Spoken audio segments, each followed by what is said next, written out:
on va parler des médias sociaux et tout ce qui est lié par rapport à votre gym. Donc là, je vais m'adresser plutôt aux propriétaires de gym CrossFit et aux coachs éventuels qui vont s'occuper donc des médias sociaux. On va en nommer plusieurs. Donc, on va avoir par exemple YouTube. C'est important d'avoir une chaîne YouTube. Instagram, quoi poster sur Instagram. Et ensuite Facebook. Facebook, très important puisque c'est associé avec Instagram. Lequel des deux va être meilleur que l'autre? C'est pas à moi de vous le dire. C'est tout simplement quelque chose que vous allez devoir vous-même analyser avec vos membres. Donc, posez-leur la question. Comment ils ont découvert votre gym? Il va y avoir probablement 3 réponses. 1, ils ont été référés par un de leurs amis. 2, ils ont vu le site Internet.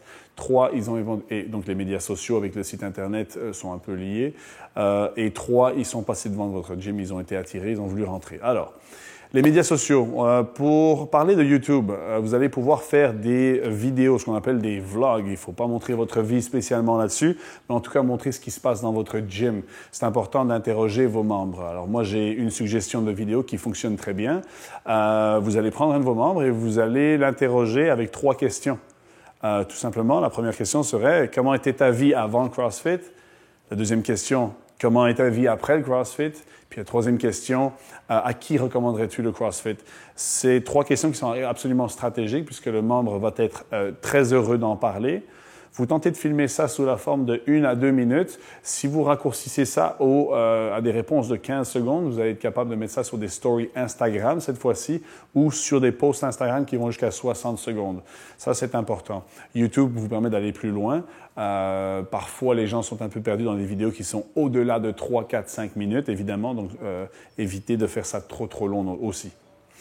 Instagram, donc comme je le disais, vous avez des vidéos qui vont être jusqu'à 60 secondes. Attention, pour Instagram, c'est très long. Il faut que le contenu soit vraiment attirant. Donc, gardez ça jusqu'à 15 secondes aussi, puisque vous pouvez associer ça à des stories, c'est-à-dire aux histoires que l'on voit et qui disparaissent après 24 heures.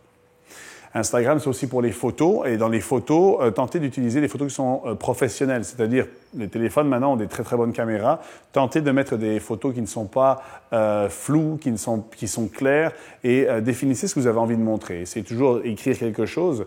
Donc, la caption, juste en dessous, le caption, comme on dit en anglais, donc le texte qui suit la photo ne doit pas spécialement être en relation avec, mais quelque chose qui va être assez pertinent. Donc, réfléchissez et ne faites pas que poster n'importe quoi. Bien sûr, aussi, évitez de poster des choses qui sont juste belles, comme une jolie fille ou un gars musclé qui fait du CrossFit. On le sait que c'est hot, on sait que c'est vraiment fou. Nous, on est attirés par ça, on fait déjà du CrossFit, mais les gens qui essayent, par exemple, de perdre un peu de poids ou qui sont intimidés, ben, ça va les intimider un peu plus. Les groupes aussi, tous ensemble, c'est jamais facile non plus de se joindre à un groupe. Donc, évitez de montrer ce genre de choses-là. C'est très positif. Donc, de temps en temps, oui. Mais la plupart du temps, essayez de montrer monsieur, madame, tout le monde, les gens qui ont les mêmes objectifs que les gens que vous essayez d'attirer dans votre gym, c'est-à-dire les pertes de poids. Tentez de réussir une montée en force, un muscle-up, c'est important. De montrer que les gens n'y arrivent pas à chaque fois et donc que c'est un projet à essayer.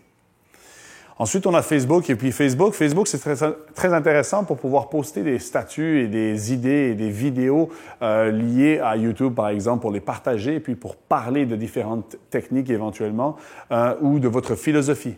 Ça, c'est un endroit où il est important de parler de votre philosophie. Vous avez peut-être un blog que vous allez écrire sur votre site Internet que vous allez pouvoir partager sur Facebook. Vous allez toucher beaucoup de monde. En ce moment, de sponsoriser des publicités sur Facebook, ça pourrait être pas mal, mais c'est à vous de nouveau d'analyser le retour sur investissement. C'est juste quelque chose ici au Québec comme 7 $ le minimum que vous allez pouvoir payer. C'est absolument donné, c'est vraiment pas cher. Mais c'est à vous de voir si c'est nécessaire ou bien pas. Vous pouvez utiliser les tags, les hashtags, partager ça avec vos amis. Ça va déjà être l'une des meilleures publicités qui coûte absolument rien.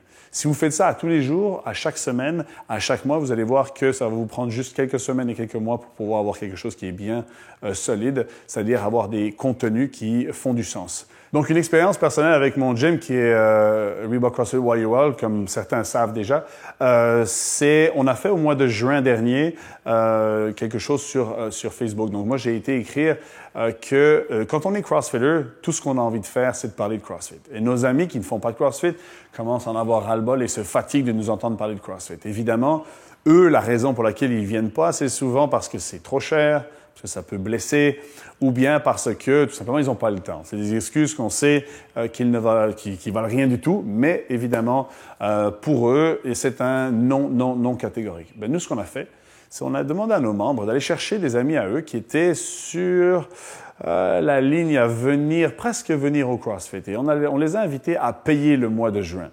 Ça veut dire quoi? Ça veut dire qu'on a chargé notre abonnement pour le mois de juin. Et si à la fin du mois de juin, pour n'importe quelle raison que nous n'allions pas négocier, on allait leur rendre leur argent complet. Mais il fallait qu'ils viennent le mois de juin au complet, c'est-à-dire plusieurs fois par semaine pour voir ce que l'on fait. Et au pire des cas, ils allaient apprendre de ce qu'était le CrossFit.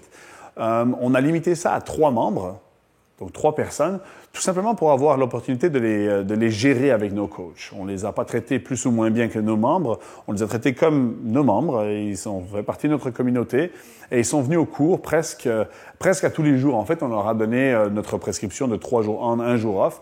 On a suggéré cela, on les a encadrés à chaque fois qu'ils sont venus. Et puis, vraiment cool, en fait, à la fin du mois, nous avons eu sur les 3 membres qui sont venus, 2 qui se sont inscrits à long terme sur l'année. Donc, on en a un qui est revenu et qui nous a dit, regarde, moi, je suis un étudiant, je vais partir en vacances, donc j'ai besoin de mon argent. On lui a rendu son argent, on lui a dit, regarde, si tu es le bienvenu, j'espère que tu as eu du fun pendant le mois. Sa réponse a été, j'ai eu beaucoup de fun, je pars en vacances, au mois de septembre, je vais reconsidérer le CrossFit. On verra bien s'il va revenir, mais la morale de l'histoire, c'est que sur les 3 personnes qu'on a pu attirer, 2 sont restés, sont très, très heureux. Il faut savoir que dans notre quartier, nous avons des gyms qui sont vraiment moins chers, qui offrent du CrossFit aussi. Donc, nous avons pu montrer notre philosophie. Donc, en fait, la morale de l'histoire maintenant, c'est que les gens vont se baser souvent sur le signe du dollar, de l'euro, donc votre prix d'abonnement, mais ils ne vont pas savoir de quoi vous parlez. Invitez-les. All right? Il n'y a pas de choses gratuites dans la vie, donc vous les chargez, vous leur promettez que s'ils n'aiment pas, vous leur rendez l'argent. Ça marche bien.